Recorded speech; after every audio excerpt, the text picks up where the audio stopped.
প্রিয় সাংবাদিক বন্ধুগণ, আশা করি সবাই ভালো আছেন। আমরা আজকে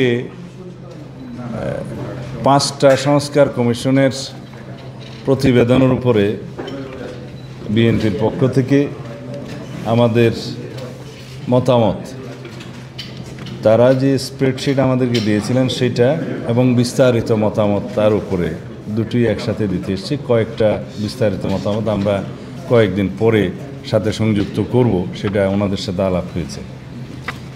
তা আমি আমরা মতামত দিয়েছি তার কিছু সারাংশ আপনাদের জন্য উপস্থাপন করতে চাই।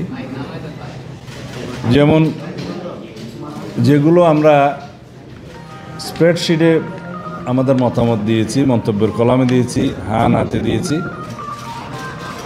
দুদক 1 নম্বরে বলতে চাই, তাদের স্প্রেডশিটে 20টি মতো প্রস্তাবনা ছিল, সুপারিশ ছিল। 20টার মধ্যে আমরা 11টাতে সরাসরি একমত, আর 7টা কি 8টাতে আমরা মন্তব্য সহ নীতিগতভাবে একমত।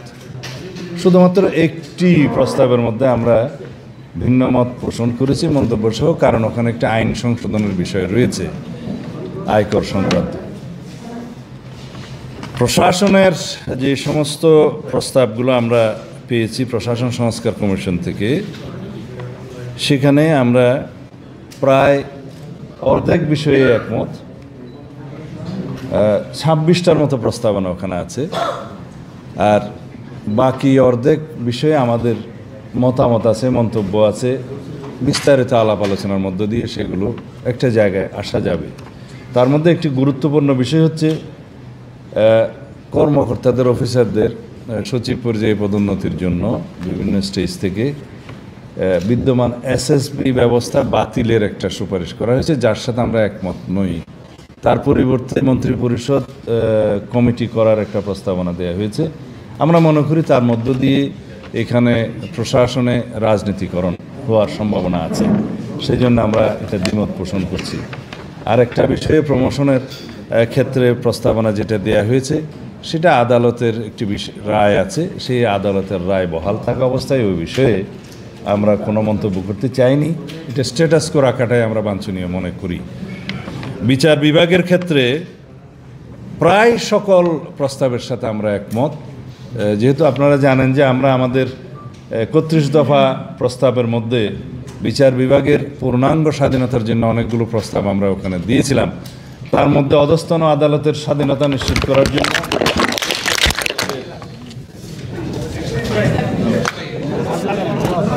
অধস্তন আছে যে প্রেসিডেন্ট করবেন, এটা in consultation with the chief justice.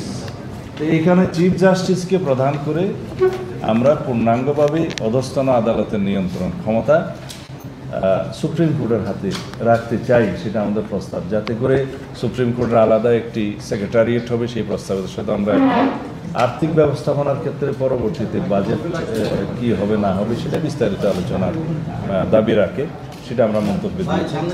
এবার জুডিশিয়াল কাউন্সিল আপনারা জানেন, এটা অলরেডি 15th অ্যামেন্ডমেন্ট মামলায় হাইকোর্টের রায় এটা বহাল হয়েছে, এবং সুপ্রিম জুডিশিয়াল কাউন্সিলের আদলে আমরা লোয়ার জুডিশিয়ারির জন্য লোয়ার জুডিশিয়াল কাউন্সিল প্রস্তাব করেছি, যাতে একটা অ্যাকাউন্টেবিলিটি থাকে লোয়ার জুডিশিয়ারির। সেটা বিস্তারিত আলোচনা পরে করা যাবে যখন এই স্টেজটা আসবে।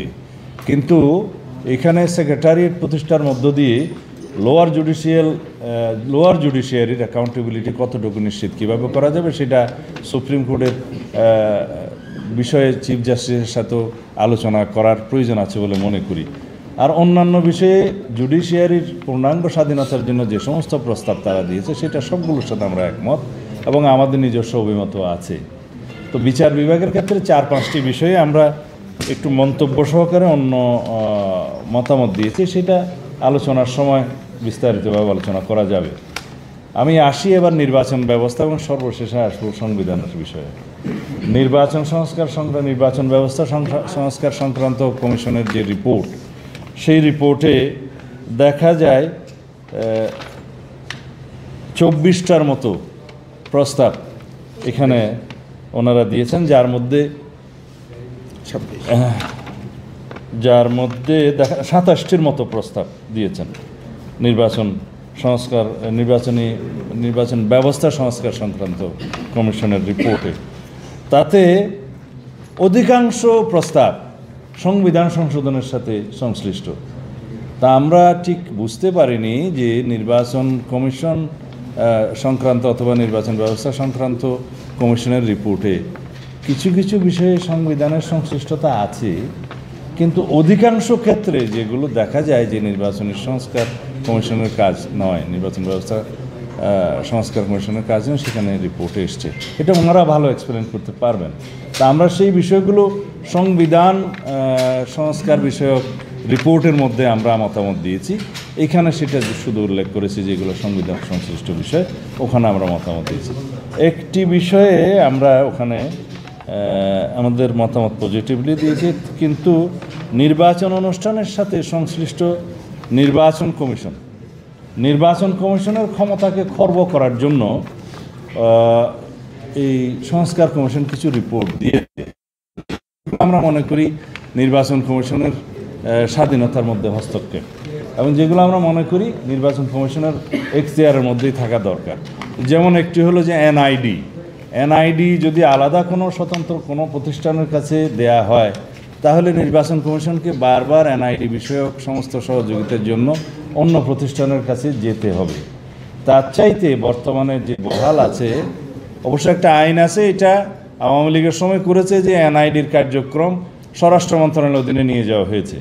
আইনটি এখনও বাতিল করা হয়নি, বাতিলের জন্য বিবেচনাধীন ছিল। আমরা মনে করি আইনটা বাতিল করে এনআইডির কার্যক্রম পুরোটাই নির্বাচন কমিশনের হাতে রাখা উচিত। আরেকটা বিষয় হচ্ছে ডিলিমিটেশন, এই যে সীমানা নির্ধারণ নির্বাচনী এলাকার, সেটা আইন অনুসারে নির্বাচন কমিশনের এখতিয়ার, এবং নির্বাচন কমিশনের আইন আছে এবং সংশ্লিষ্ট সাংবিধানিক এখতিয়ার, এবং নির্বাচন কমিশনের সেই আইনে সামান্য একটা প্রিন্টিং মিস্টেক ছিল, সেইটা আমরা মাননীয় প্রধান উপদেষ্টার হাতে দিয়েছিলাম, নির্বাচন কমিশনের সাথে আলাপ করেছিলাম, আইন মন্ত্রণালয়ে বিষয়টি গিয়েছে, কিন্তু সেটা এখনও সংশোধন হয় নাই। না হওয়ার কারণে নির্বাচন কমিশন এখন ডিলিমিটেশন সংক্রান্ত কোনো শুনানি করতে পারছে না।